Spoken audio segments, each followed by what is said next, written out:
Stock मार्केटच्या जगामध्ये एक असं नाव आहे जे प्रत्येक गुंतवणूकदाराच्या मनामध्ये आदर निर्माण करतं. ते नाव म्हणजे नासडॅक. स्टॉक मार्केटचा हा एक ग्लोबल सुपरस्टार आहे असं म्हटलं तर वावगं ठरणार नाही. 1971 मध्ये स्थापन झालेला हा जगातला पहिला पूर्णपणे इलेक्ट्रॉनिक स्टॉक एक्सचेंज आहे, ज्यानं ट्रेडिंगला कागदपत्र आणि अगोदर जो गोंधळ चालायचा त्या गोंधळातनं डिजिटल युगामध्ये आणलं. आज तुम्ही जर पाहिलं तर नासडॅक हा ॲपल म्हणा किंवा मायक्रोसॉफ्ट म्हणा, ॲमेझॉन म्हणा यासारख्या मोठ्या ज्या कंपन्या आहेत या जागतिक कंपन्यांचा तो एक मंच बनलेला आहे, ज्याचं मार्केट कॅप जवळपास $22 ट्रिलियन इतकं आहे. भारताचा NSEचं जर ॲग्रिगेट तुम्ही मार्केट कॅप पाहिलं तर $5 ट्रिलियन आसपास आहे. म्हणजे नासडॅकचा जर विचार केला तर NSE पेक्षा नासडॅक 4 ते 5 पटीनं मोठं आहे. आपण या व्हिडिओमध्ये काय पाहणार आहोत तर नासडॅकचा इतिहास काय आहे, त्याची आकर्षक इमारत जी आहे न्यूयॉर्क सिटीमधली ती कशी आहे, इथे कंपन्या लिस्टेड व्हायच्या असतील तर कसं त्याच्या पाठीमागे रूल्स अँड रेग्युलेशन्स आहेत, भारतीय गुंतवणूकदार या मार्केटचा कसा फायदा घेऊ शकतात, हे आपण या व्हिडिओमध्ये सविस्तरपणे जाणून घेणार आहोत. आपण सुरुवात करण्याआधी पैसा पाणीला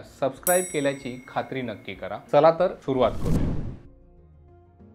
आता सगळ्यात आधी आपण समजून घेऊयात की नासडॅक म्हणजे आहे तरी काय. मित्रांनो, नासडॅक जो काय आहे हा जगातला सगळ्यात मोठा आणि सुपर कूल असा स्टॉक एक्सचेंज पैकी एक स्टॉक एक्सचेंज आहे. नासडॅक हा जो स्टॉक एक्सचेंज आहे त्याचं हेडक्वार्टर आहे न्यूयॉर्कमध्ये, अमेरिकेतल्या न्यूयॉर्क सिटीमध्ये हेडक्वार्टर आहे. नासडॅकवर तब्बल 3500हून अधिक कंपन्या आत्ता लिस्टेड आहेत. त्यांचं मार्केट कॅपिटलायझेशन एकत्र जर पाहिलं तर $22 ट्रिलियन एवढं आहे. आता हे ट्रिलियन म्हणजे काय ते समजावं म्हणून एक सोपं असं तुम्हाला उदाहरण देतो. तुम्ही डॉलरच्या नोटा जर एकावर एक ठेवत गेल्या तर त्या चंद्रापर्यंत पोहोचतील इतकं नासडॅक हे मोठं आहे. हा एक साधारण तुम्हाला ठोकताळा म्हणून लक्षात यावं म्हणून सांगितलेलं आहे. पण नासडॅकची खरी खासियत काय आहे तर त्याची टेक्नॉलॉजी. हा जगातला पहिला इलेक्ट्रॉनिक असा स्टॉक एक्सचेंज आहे. म्हणजे काय तर इथे कुठलाही शेअर्सची खरेदी विक्री जी आहे ती हातवारे करून विकत घ्या किंवा विकले असा गोंधळ नाहीये जो अगोदर होत असायचा. सगळं जे काय होतं ते सुरुवातीपासून कम्प्युटरवर होत आलेलं होतं, अगदी काही सेकंदामध्ये. आणि म्हणूनच Apple, Microsoft, Amazon, Tesla, Netflix यासारख्या टेक जायंट्सनी नासडॅकला आपलं घर मानलं, आपलं घर बनवलं. पण हे सगळं एकाच रात्री झालं का होतं? नाही. याचा इतिहास जो आहे तो खूप इंटरेस्टिंग आहे. त्यासाठी आपल्याला थोडंसं मागे जायला लागणार आहे. तर मित्रांनो, वर्ष होतं 1971. तेव्हा स्टॉक मार्केट म्हणजे मोठमोठ्या इमारती जिथं लोक आरडाओरडा करायचे आणि आरडाओरडाच्या त्या सगळ्या गोंधळामध्ये शेअर्सची खरेदी विक्री केली जायची. परंतु national association of securities dealers म्हणजेच NASD इथे जे लोक होते त्यांना काय वाटलं, यार हे जरा आता बदललं पाहिजे. आपण किती दिवस असा आरडाओरडा करणार, किती दिवस आरडाओरडा करत शेअर्सची खरेदी विक्री करायची. त्यापेक्षा आपण काहीतरी नवीन आणूयात, नवीन काहीतरी करता आलं तर त्याची आपण चाचपणी करूयात. आणि मग 8 फेब्रुवारी 1971 रोजी त्यांनी काय केलं तर नासडॅकची स्थापना केली. हा होता जगातला पहिला इलेक्ट्रॉनिक स्टॉक एक्सचेंज. म्हणजे आता शेअर्सच्या खरेदी विक्रीसाठी कुठल्याही फ्लोअरवर जायची गरज नव्हती, कुठल्याही प्रकारचा आरडाओरडा करायची गरज नव्हती. जे काही होणार होतं ते सगळं एका स्क्रीनवर दिसणार होतं आणि एक बटनाच्या क्लिकवर होणार होतं. या आयडियामुळे जगातील स्टॉक मार्केटचं भविष्यच बदलून गेलं. सुरुवातीला नासडॅकमध्ये लहान आणि मध्यम आकाराच्या कंपन्या ज्या होत्या त्यासाठी नासडॅक खरं तर प्रसिद्ध होतं. पण 1990च्या दशकामध्ये जेव्हा इंटरनेटचा जन्म झाला तेव्हा नासडॅकने आपली खरी उडी जी आहे ती घेतलेली होती. मित्रांनो, त्या काळाला म्हणतात .com बूम. त्यावेळी काय झालं तर इंटरनेट कंपन्यांचा उदय हळूहळू होत होता आणि नासडॅक जे होतं ते त्यांच्या अशा कंपन्यांचा हॉटस्पॉट बनलं. ॲमेझॉन, सिस्को, याहू सारख्या कंपन्या नासडॅकवर लिस्ट झाल्या होत्या आणि इन्व्हेस्टर्सचा उत्साह जो होता तो अतिशय असा अगदी गगनाला भिडलेला होता. 1995 ते 2000 या 5 वर्षामध्ये नासडॅक कॉम्पोजिट इंडेक्स म्हणजेच नासडॅकचा मेन इंडेक्स जो आहे तिथे जवळपास 400% वाढ झालेली बघायला मिळाली. 10 मार्च 2000 रोजी तो 5132च्या उच्चांकावर पोहोचलेला होता. पण मित्रांनो, जिथे वाढ होते तिथेच घसरण्याची सुद्धा भीती असते. आणि अगोदर जो मी तुम्हाला .com बूम सांगितला होता, 2000 साली .com बबल जो होता तो फुटला, इंटरनेट कंपन्या बंद पडल्या आणि नासडॅकचा इंडेक्स जो आहे तो तब्बल 75% खाली आला. पण यातून एक गोष्ट शिकायला मिळाली, ज्या कंपन्या खऱ्या अर्थानं मजबूत होत्या, फंडामेंटली स्ट्रॉंग होत्या, त्या याच्यातून टिकल्या. ॲपल म्हणा, मायक्रोसॉफ्ट, इंटेल यांनी या संकटातनं मार्ग काढला आणि नॅसडॅकला परत उभं केलं. या मोठ्या क्रॅश नंतर 2000 साली झालेल्या क्रॅश नंतर नॅसडॅकने काही सुधारणा केल्या. नॅसडॅकने 2002 मध्ये नॅसडॅक इंक नावाची स्वतंत्र कंपनी बनली आणि स्वतः ती कंपनी नॅसडॅकवर लिस्ट झाली. 2006 मध्ये त्यांना राष्ट्रीय सिक्युरिटीज एक्सचेंजचा दर्जा मिळाला, नॅशनल सिक्युरिटीज एक्सचेंज असं त्याला म्हणतात. आणि 2007 मध्ये त्यांनी नॉर्डिक देशांमधल्या OMX एक्सचेंज बरोबर आपलं विलिनीकरण करून घेतलं. त्यामुळं नॅसडॅकचा युरोपमध्ये जो प्रभाव होता तो हळूहळू वाढत गेला आणि हा खऱ्या अर्थानं एक जागतिक स्टॉक एक्सचेंज बनला असं म्हटलं तर वावगं ठरणार नाही. त्यानंतर पुढे काय झालं तर 2016 मध्ये ॲडेना फ्रीडमन ही नॅसडॅकची पहिली महिला CEO बनली. तिच्या नेतृत्वाखाली वेगवेगळे निर्णय तिने घेतले. नॅसडॅकने पर्यावरण आणि सामाजिक किंवा कॉर्पोरेट गव्हर्नन्सच्या वेगवेगळ्या उपक्रमांना चालना दिली. 2020 मध्ये त्यांनी काय केलं तर बोर्ड डायव्हर्सिटी नियम आणला. आता बोर्ड डायव्हर्सिटी नियम म्हणजे काय तर ज्यामुळे कंपन्यांना त्यांच्या बोर्ड ऑफ डायरेक्टर्स मध्ये किमान एक महिला आणि एक अल्पसंख्याक किंवा एक LGBTQ व्यक्तीचा समावेश करणं बंधनकारक झालं. हा नियम 2021 मध्ये मंजूर झाला आणि त्यामुळं नॅसडॅकची प्रतिमा जी आहे ती खरं तर सामाजिक जबाबदारीची अशी प्रतिमा बनली, अधिक मजबूत अशी ती प्रतिमा बनली. थोडक्यात काय झालं तर नॅसडॅकने फक्त स्टॉक मार्केटच नाही तर समाजामध्ये देखील बदल घडवायला सुरुवात केली असा संदेश एक प्रकारे जगभरामध्ये त्याद्वारे दिला गेला होता.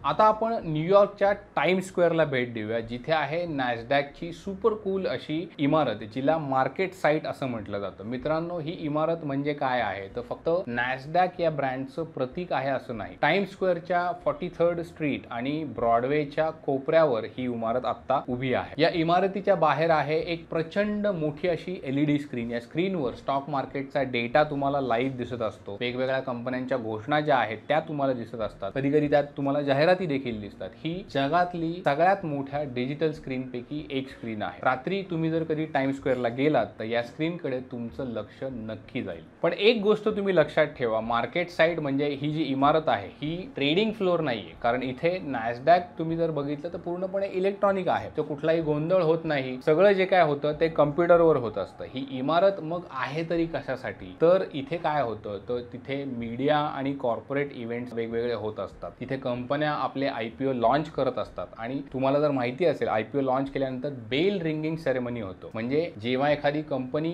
नॅसडॅकवर लिस्ट केली जाते तेव्हा त्या कंपनीचे पदाधिकारी, युजली CEO म्हणा किंवा कंपनीचा फाउंडर म्हणा, हे लोक येतात तिथे नॅसडॅकच्या बिल्डिंगमध्ये आणि ते बेल जी आहे ती बेल वाजवतात आणि हा प्रोग्राम जो आहे तो जगभरामध्ये प्रसारित केला जातो. मार्केट साईटमध्ये एक अत्याधुनिक असा ब्रॉडकास्ट स्टुडिओ आहे जिथून नॅसडॅक ट्रेड टॉक सारखे शोज जे आहेत ते थेट प्रसारण केलं त्याचं जातं. याशिवाय इथे डेटा सेंटर्स आहेत, वेगवेगळे सर्व्हर्स आहेत जे नॅसडॅकच्या ट्रेडिंग सिस्टीमला सपोर्ट करत असतात. तुम्ही जर कधी न्यूयॉर्कला गेलात तर मार्केट साईटला नक्की भेट द्या आणि तिथली व्हायब्रंट एनर्जी जी आहे त्याचा अनुभव तुम्ही नक्की घ्या.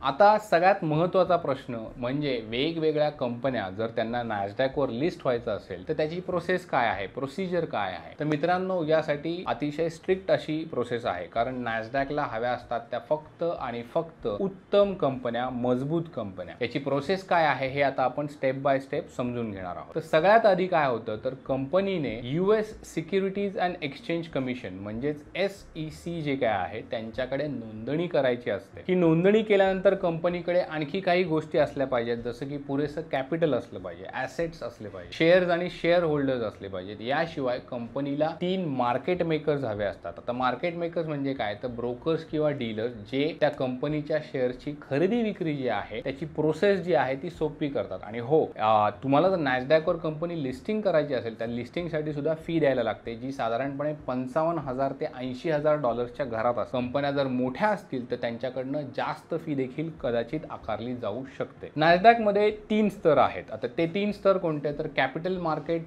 ग्लोबल मार्केट आणि global select market. Capital market म्हणजे काय, तर साधारणपणे लहान कंपन्यांसाठी हे मार्केट आहे ज्यांचं मार्केट कॅप जे आहे ते कमी आहे. ग्लोबल मार्केट काय, तर साधारणपणे मध्यम आकारांच्या कंपन्यांसाठी थोडेसे याचे नियम जे असतात ते थोडेसे कडक असतात. ते नियम तुम्हाला पाळावेच लागतात. आणि ग्लोबल सिलेक्ट मार्केट काय आहे, तर ज्या कंपन्या जायंट्स ज्यांना आपण म्हणू शकतो. आता जायंट्स मध्ये कोण येऊ शकतो, तर ऍपल येतं, मायक्रोसॉफ्ट येतं, अमेझॉन येतं. या तिन्ही स्तरांमुळे काय होतं, तर नॅसडॅक मध्ये सगळ्या प्रकारच्या कंपन्यांना तुम्हाला जागा मिळालेली दिसून येते. आता एखाद्या कंपनीचं नॅसडॅक वर लिस्टिंग कसं होतं, तर त्यासाठी आहे IPO म्हणजे इनिशियल पब्लिक ऑफरिंग, जे आपण भारतामध्ये सुद्धा बघतो. म्हणजे कंपनी काय करते, तर आपले शेअर्स जे आहेत ते पहिल्यांदा मार्केटमध्ये ऑफर करते सर्वसामान्य गुंतवणूकदारांसाठी. यासाठी कंपनी काय करते, तर मोठमोठ्या बँका असतात जसं की गोल्डमॅन सॅक्स असेल किंवा मॉर्गन स्टॅनले असेल, यांना अंडर रायटर्स म्हणून नियुक्त करते. हे लोक काय करतात, तर कंपनीची शेअरची किंमत किती असली पाहिजे ते ठरवतात, त्याचं डिस्ट्रीब्युशन करतात. आणि ही प्रक्रिया जी आहे ती काही महिने चालत असते. त्यासाठी कंपनी वेगवेगळ्या प्रकारचे रोड शो करते,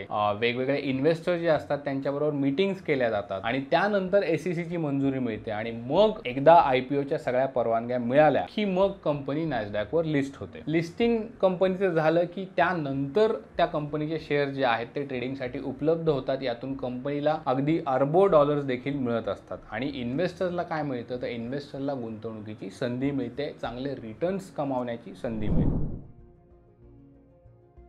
आता बोलूयात नॅसडॅकच्या इंडेक्सेस बद्दल. मित्रांनो, इंडेक्स म्हणजे काय असतं, तर मार्केटचा एक थर्मामीटर असतो असं म्हटलं तर वावगं ठरणार नाही. तो काय सांगतो की मार्केट कसं परफॉर्म करतंय. आता नॅसडॅक मध्ये तुम्हाला सगळ्यात फेमस तुम्ही ऐकलेला, तुमच्या कानावर आलेला एक इंडेक्स जो आहे तो म्हणजे नॅसडॅक कॉम्पोजिट इंडेक्स. यामध्ये काय आहे, तर नॅसडॅक वर लिस्टेड ज्या काही कंपन्या आहेत त्या सगळ्या म्हणजे 3000 पेक्षा जास्त कंपन्या या इंडेक्स मध्ये आहेत. हा आहे मार्केट कॅप वेटेड इंडेक्स. म्हणजे ज्या कंपन्यांचं मार्केट कॅप जास्त आहे त्यांचा या इंडेक्स मध्ये प्रभाव जास्त असतो. त्यामध्ये टेक कंपन्यांचं वर्चस्व आहे. त्यामुळे हा इंडेक्स जो आहे तो टेक सेक्टरचा आरसा आहे असं आपण म्हटलं तर वावगं ठरणार नाही. नॅसडॅकचा दुसरा मोठा इंडेक्स आहे तो म्हणजे नॅसडॅक 100. यामध्ये टॉप 100 कंपन्या आहेत, ज्यामध्ये आधी सांगितलं तसं ऍपल असेल, मायक्रोसॉफ्ट असेल, टेस्ला असेल, अमेझॉन असेल. आणि हा जो इंडेक्स आहे याला ट्रॅक करतो तो म्हणजे इन्व्हेस्को QQQ ETF. याशिवाय नॅसडॅक फायनान्शियल 100 जो बँकिंग, विमा आणि ब्रोकरेज कंपन्यांवर फोकस करतो. आणि मग काही सेक्टोरियल इंडेक्सेस आहेत ते वेगवेगळ्या मार्केटमध्ये सगळीकडे असतात. त्यामध्ये जर तुम्हाला उदाहरण द्यायचं झालं तर नॅसडॅक बायोटेक्नॉलॉजीचा एक इंडेक्स आहे, नॅसडॅक इंटरनेट इंडेक्स आहे. हे जे सगळे काही इंडेक्स असतात ते मार्केटच्या वेगवेगळ्या सेक्टरचे आरसे आहेत. त्यामुळे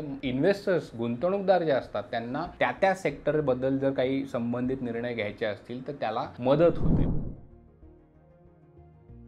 आता सगळ्यात शेवटी तुम्हाला आम्हाला पडलेला प्रश्न जो इंटरेस्टिंग प्रश्न आहे की भारतीय गुंतवणूकदार भारतामध्ये बसून नॅसडॅकमध्ये इन्व्हेस्टमेंट करू शकतो का, तर याचं उत्तर आहे हो. तुम्ही अगदी 100% अमेरिकन स्टॉक एक्सचेंजमध्ये इन्व्हेस्टमेंट करू शकता. मात्र काही गोष्टी त्यासाठी ज्या आहेत त्या तुम्हाला समजून घ्यायला लागतील. आता हे सोपं करून तुम्हाला सांगतो, 2-3 पर्याय आहेत जेणेकरून तुमच्या लक्षात येईल. सगळ्यात सोपा मार्ग म्हणजे काय, तर म्युच्युअल फंड आणि ETF मध्ये तुम्ही गुंतवणूक करायची. म्हणजे काय, तर भारतामध्ये मोतीलाल ओसवाल नॅसडॅक 100 ETF असा एक ETF आहे. ICICI Prudential Nasdaq 100 index fund आहे, तो देखील ETF आहे. असे वेगवेगळे ऑप्शन्स तुम्हाला भारतामध्ये मिळतील. हे फंड्स काय करतात, तर नॅसडॅक 100 या इंडेक्सला ट्रॅक करतात. आणि सगळ्यात महत्त्वाचं म्हणजे तुम्ही या फंडांमध्ये अगदी 500-1000 रुपयांपासून इन्व्हेस्टमेंट सुरू करू शकता. SIP देखील करू शकता. याचा फायदा काय होतो की तुम्हाला थेट फॉरेन मध्ये डीमॅट अकाउंट जसं आपल्या इकडे असतं तसं ते तिथे ओपन करायची गरज नसते. पण समजा तुम्हाला थेट ऍपल म्हणा किंवा मायक्रोसॉफ्ट म्हणा अशा कंपन्यांचे शेअर्स खरेदी करायचे असतील तर तुम्ही ते करू शकता का,